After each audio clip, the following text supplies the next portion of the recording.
Welcome to OneStepNow, my YouTube channel. This is a product review. Today I would like to give you my 100 flight review of my DJI Mavic Air 2. Now this is a drone that I purchased roughly 4 months ago, and you know, in order to get 100 flights you have to fly it a lot. Well, I had been flying it a lot. You can go see my One Step Zen YouTube channel to get examples of a lot of the more cinematic shots, but I've been using it a lot. First of all, I love to fly it. Second of all, it produces amazing video, and I mean amazing video. It's just such an incredible machine. Now I fly this thing straight out over the ocean. Not a whole mile out, but pretty close to it, as far as I can fly it and still see it. And I videotape tropical sunrises, and it's just incredible the quality of the video that it produces. Now I'm not a video expert, but the quality is incredible. So this has been flown in marine, salty environments for all that time, and I want to give you my 100 flight review, tell you what I have learned. Now you can see this has got the gimbal cover on here. There's a gimbal under there with the camera that is very effective. I'm just going to keep it on for the sake of this video. My recommendation is, after having it for as long as I have, not that long, but long enough to know, keep this thing on. If you're not using it, take it off when you're ready to power it on. That's a good rule. It's a nice feature that they have that they covered here. Now, I'm very careful to not get this thing sandy. And before I go on, I should let you know, please support the channel by using the links in the descriptions to get one of these, and I'll tell you more about it as we go on. But if you want to see more videos like this, we cover a lot of videos on all kinds of equipment. I make music, I videotape, I do many things. I even play guitar. So yeah, so subscribe and click the links. So I spent right about $1,000 for this, the Fly More pack, and it was well worth it. That gives you the 3 batteries, as well as, you can see I've got them all charging here. You see, you press them, it tells you how charged they are. They're all charged. I didn't fly it this morning because it's very, very windy out there. It has not malfunctioned ever. I did see it do some strange behaviors. I'm just going to say occasionally, you know, and I don't think it's the drone at all. I'm just saying it's a matter of learning winds and flying this thing. You learn how the world works in a way you didn't realize before. It would be flying and then just drop down, you know. And I realize that's like downdrafts of wind, and especially being here at the ocean, you know, that happens. And I've seen it happen on the macro level big times, like crushing down beach canopies. But when you're out there, there's those little bursts, and they'll dip down. So if you're flying it along the surface of the water, right? You're not flying it along the surface of the water. You'd never want to do that, like inches. But let's say you're up 6 feet, 7 feet. I mean, from the camera perspective, you can trim the gimbal down. Looks like you're flying inches from it. You want to be up high enough so that if you do get that unexpected dip, you're not in the water. And I really have to say, this thing seems so smart to me. It's in terms of its software, that I bet you if it did hit, it would probably recover. And you know, as you're flying it, if you dare to pull on it or whatever, it reorients itself really well. It'll do well. There are videos online of people blowing that one of those gas-operated yard clippings blowers at them, and they can adjust. They learn pretty easily. In terms of its performance, yeah, it'll go about 40 miles an hour, 45 miles an hour, and then, you know, into the wind, with the wind, those things are factors. You know, on a windy day, maybe you'll get 30 miles an hour into the wind and 45 on the way back with the wind, or something like that. The battery length has been excellent. Each one of these batteries lasts for about 25 minutes to 30 minutes, which is more than enough. So I'd say these are half-hour batteries, just generally speaking. And that's an hour and a half of flight time, which isn't always enough. I've had a lot of situations. You can check that One Step Zen or my other YouTube channels I'll list in the link. And, you know, I fly over a feeding frenzy of 30 sharks. You know, I've already used one battery. And, And I was in this situation last week, and I went back out and ran 2 more batteries worth, but I could have used 2 more on top of that. You know, that was a good 2.5 hour film day. So, you know, maybe I'll get a couple more batteries. The cool thing is you plug them in here, it actually senses which battery is the most charged and charges that one first, which is super cool because that's the one you want ready to go the fastest.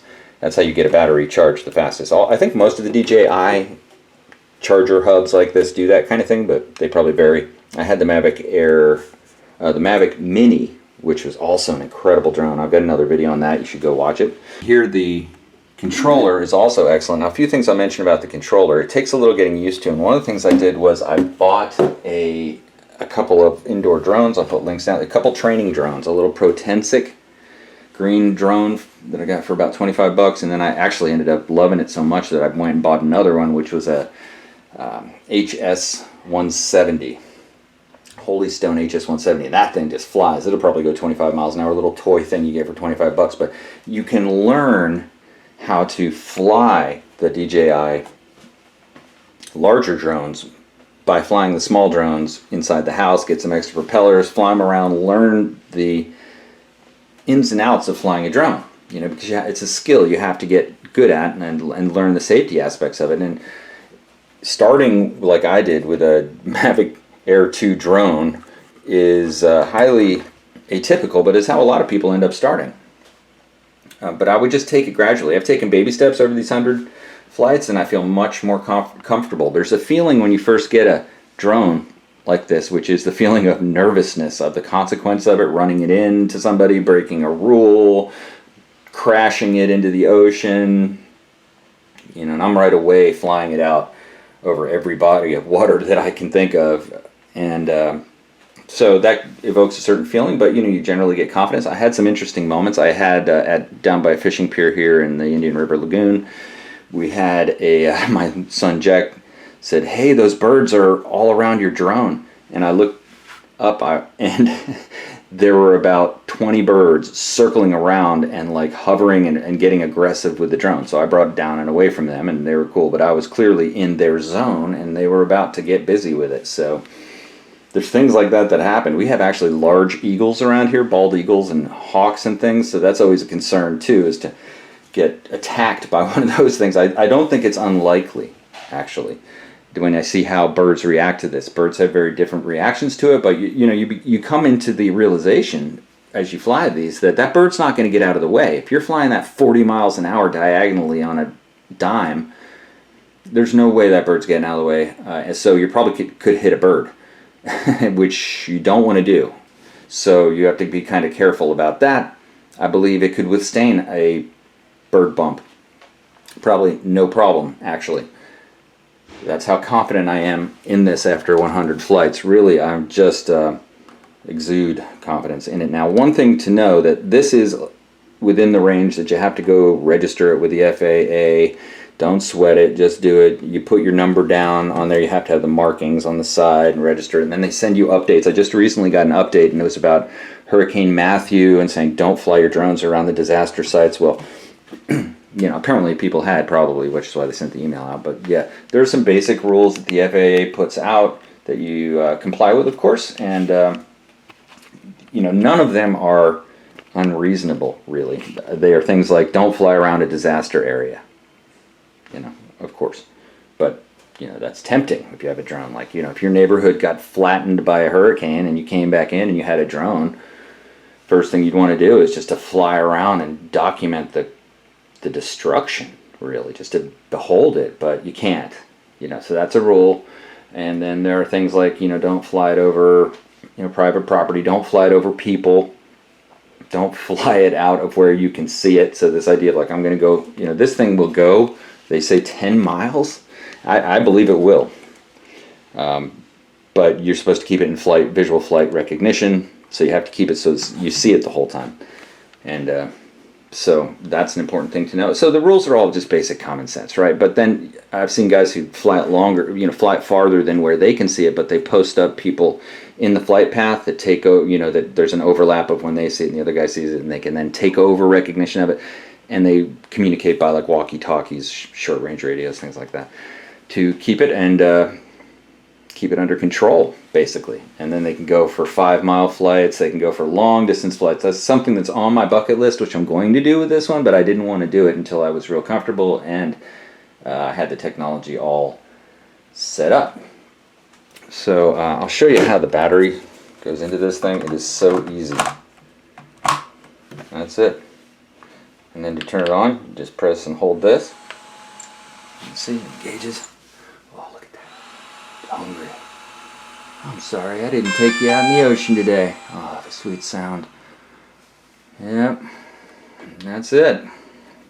And of course, the firmware updates occasionally. Even there's firmware on the battery that updates. That was interesting because as I put in new batteries after a firmware update, the new batteries were adjusted. So pretty cool. One thing that it's got as well, I'm going to turn it off. To turn it off, you just press it and hold it down for a little bit and then just let go.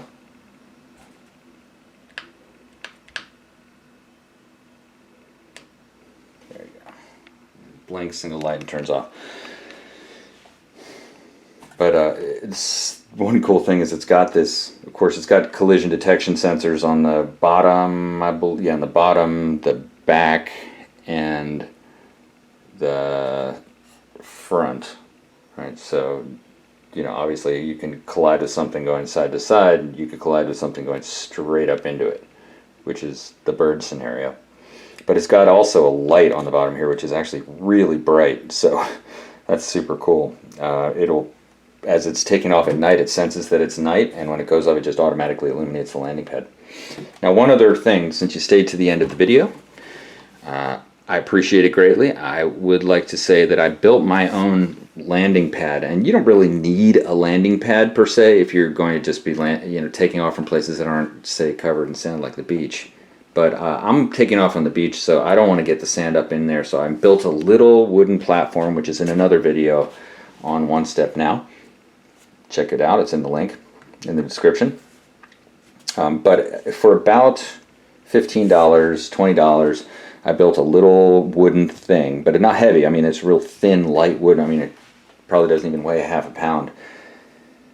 That is elevated off the ground about this far, and it's about the size of this pad here. By the way, if you like this desk or whatever, there's a video on OneStepNow about that too. It's important to have a big work area. If you're going to be doing YouTube videos and generating content, I generate music too, then you need a good work area, and a desk like this is really important. I found it to be priceless, but actually the price was about $200. Okay, so hey, maybe you will want to get a Mavic Air 2 as well. If you do, go ahead and use the link in the description. I would appreciate it greatly. Grab one. I recommend you get the Fly More pack. That gives you the extra batteries. There's no day you're going to go where you are glad you only have one battery. That's certain, because this is so fun. Gives you a whole, almost, I refer to it as like a third eye. Gives you a whole new perspective on your world. And I think it's super fun. So thanks for watching OneStepNow. Please subscribe, click the notification bell.